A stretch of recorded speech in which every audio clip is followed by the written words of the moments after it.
Salam sejahtera, terima kasih karena bersama dengan saya di Nazilin Unity Channel. Saudara, Anwar Ibrahim menjadi lebih hebat daripada Perdana Menteri yang lain. Walaupun Mahathir Mohamad kata Anwar Ibrahim tak boleh jadi Perdana Menteri, nampaknya Anwar Ibrahim jauh lebih baik daripada Mahathir Mohamad. Apabila Anwar Ibrahim hari ini jadi ketua kerajaan pertama, adakan lawatan rasmi ke Bangladesh. Perdana Menteri Datuk Seri Anwar Ibrahim menjadi ketua kerajaan asing yang pertama mengadakan lawatan rasmi ke Bangladesh sejak pembentukan kerajaan interim yang diketuai oleh pemenang hadiah Nobel Dr. Muhammad Yunus.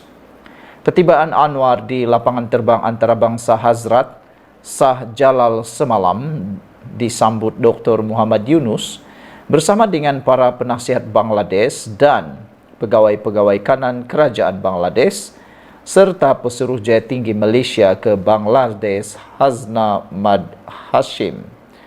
Anwar memulakan acara rasmi di negara yang menjadi rakan dagangan kedua terbesar Malaysia dalam kalangan negara Asia Selatan itu dengan mengadakan pertemuan bersama Muhammad Yunus di Dhaka. Kami menekuni beberapa isu penting, terutamanya aspek peningkatan kerjasama perdagangan dan pelaburan, termasuk telekomunikasi, perjanjian bebas dagang FTA, tenaga buruh, pelarian Rohingya, pendidikan tinggi, pensijilan halal, selain pembantaian di Gaza dan Lubnan yang berterusan, kata Perdana Menteri menerusi media sosial rasmi beliau. Selepas pertemuan dengan Ketua Penasihat Kerajaan Sementara Bangladesh itu, Anwar bergerak ke Istana Presiden bagi melakukan kunjungan hormat ke atas Presiden Republik Rakyat Bangladesh, Mohamed Sahabuddin.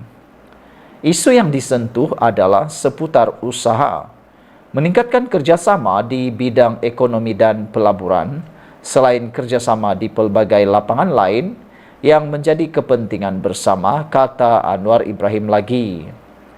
Lawatan rasmi Anwar ke Bangladesh turut diiringi Menteri Luar, Datuk Seri Muhammad Hassan, Menteri Pelaburan, Perdagangan dan Industri, Tengku Datuk Seri Zafrul Tengku Abdul Aziz, Timbalan Menteri Pengangkutan, Datuk Hasbi Habibullah dan Timbalan Menteri di Jabatan Perdana Menteri Hal Ehwal Agama, Dr. Zulkifli Hasan. Saudara, inilah yang membanggakan kita semua. Apakah anda setuju bahawa ramalan Mahathir tentang Anwar Ibrahim tidaklah tepat sama sekali? Anwar Ibrahim sudah menjadi Perdana Menteri. Anwar Ibrahim menjadi Perdana Menteri yang hebat dan Anwar Ibrahim tidak seperti yang dicanang-canangkan.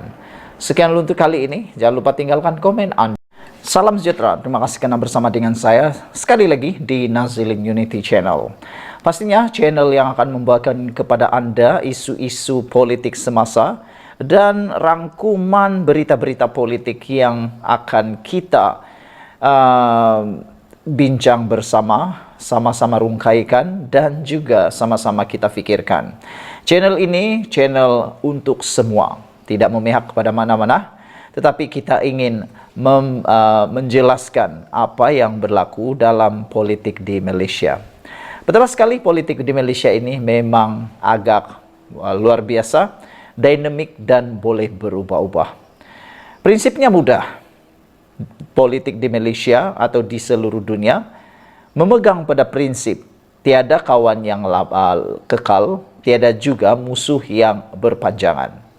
Semuanya boleh berubah bila-bila masa. Kali ini, apabila ini berlaku, kalau ini benar-benar berlaku, maka bolehlah kata nyawa politik Muhyiddin Yassin di Johor dan Perikatan Nasional di Johor akan lenyap buat selama-lamanya. Kalau ini benar-benar berlaku, ini sebabnya Johor perlu usahakan mula usaha ke arah wujudkan kerajaan perpaduan di Johor.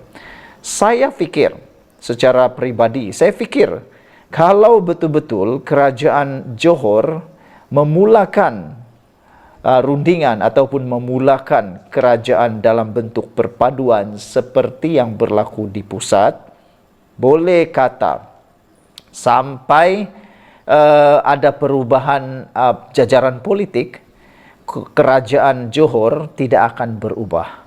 Kerajaan perpaduan itu akan kekal lama. Hal ini kerana kita ketahui di Johor, pengundinya ialah pengundi yang urban, yang mana ianya banyak dipengaruhi oleh urbanisasi. Dan Melayu di sana juga adalah penyokong tegar kepada UMNO. Di Johor juga banyak kerusi dimenangi oleh Pakatan Harapan, khususnya DAP, PKR dan Amanah. Jadi, kalau dua ini, yaitu Pakatan Harapan Barisan Nasional, bergabung menjadi kerajaan perpaduan dan meneruskan kerjasama sehingga pilihan raya akan datang, boleh diramal sudah siapa yang akan jadi kerajaan Johor buat masa 10 tahun, 20 tahun lagi. Yang pastinya menjadi masalah besar dan mungkin akan menjadi pengakhir kepada karier politik Muhyiddin di Johor. Silap-silap hari bulan, Muhyiddin boleh kalah dan tidak akan memenangi kerusi beliau lagi, termasuk Dewan Undangan Negeri dan juga Parlimen. Saudara, apa yang bagus mengenai PRK Dewan Undangan Negeri Mahkota baru-baru ini adalah mengenai pergerakan demokrasi Malaysia semakin menuju kematangan. Di negara maju, kebanyakan pertandingan demokrasi akan melibatkan dua parti sahaja.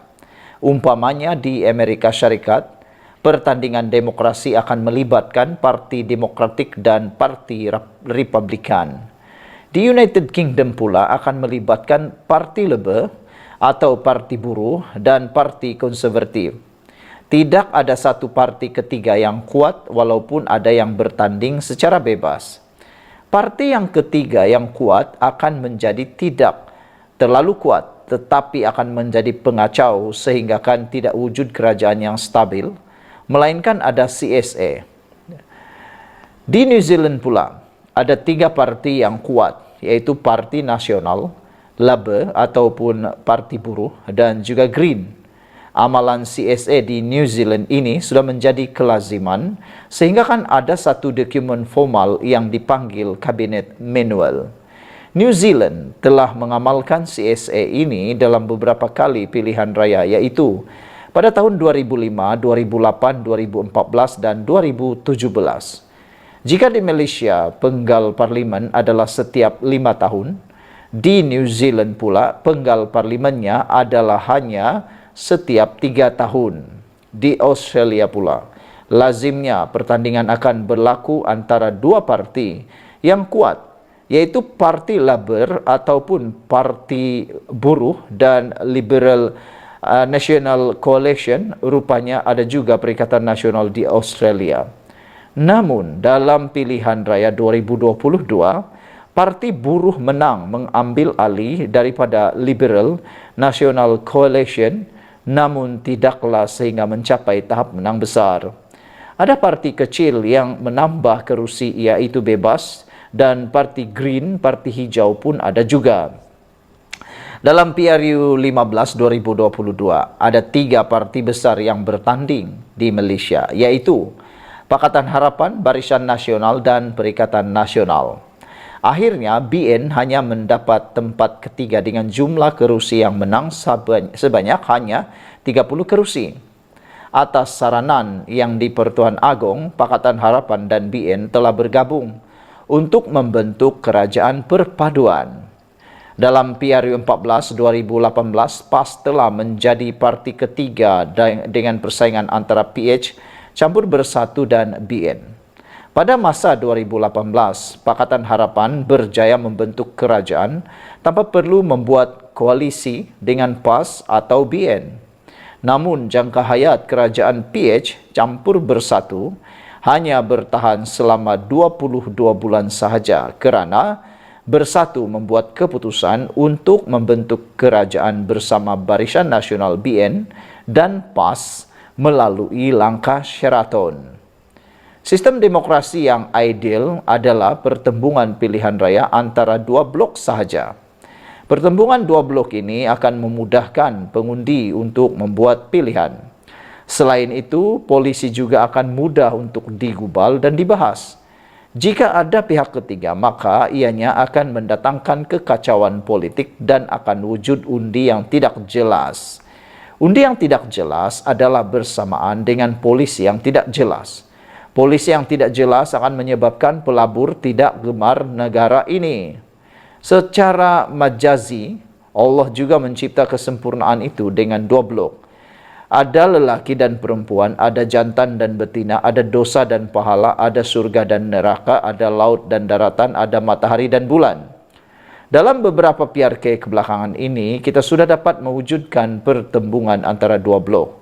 Satu blok Pakatan Harapan BN dan satu lagi blok Perikatan Nasional. Jika kita dapat melihat hasil yang jelas daripada pertembungan dua blok itu selepas PRU 15, kita sudah ada 12 PRK yang berlangsung. Pertama, Padang Serai dimenangi oleh Perikatan Nasional. Kedua, Tioman Barisan Nasional menang. Kuala Terengganu dimenangi PAS. Pulai dimenangi Pakatan Harapan. Simpang Jeram Pakatan Harapan. Pelanggai Barisan Nasional menang. Jepak GRS menang. Kemaman PAS menang. Kuala Kubu Baharu Pakatan Harapan menang. Sungai Bakap Perikatan Nasional menang, Nenggiri Barisan Nasional menang, dan Mahkota dimenangi oleh Barisan Nasional. Jadi, harapannya kelak pada PRU 16, biarlah pertembungan pilihan raya itu berlaku antara dua blok sahaja. Dalam PRK Nenggiri dan Mahkota ini adalah bahan eksperimen yang menunjukkan berlaku kelebihan kepada blok kerajaan sekiranya formula PHBN ini dikekalkan. Tren menunjukkan berlaku perpindahan undi oleh pengundi PH kepada BN. Namun begitu, transfer vote oleh pengundi BN kepada Pakatan Harapan tidak nampak begitu ketara dalam PRK Sungai Bakap dan Kuala Kubu Baharu. Kelemahan ini perlu diatasi oleh pemimpin BN untuk meyakinkan pengundi mereka.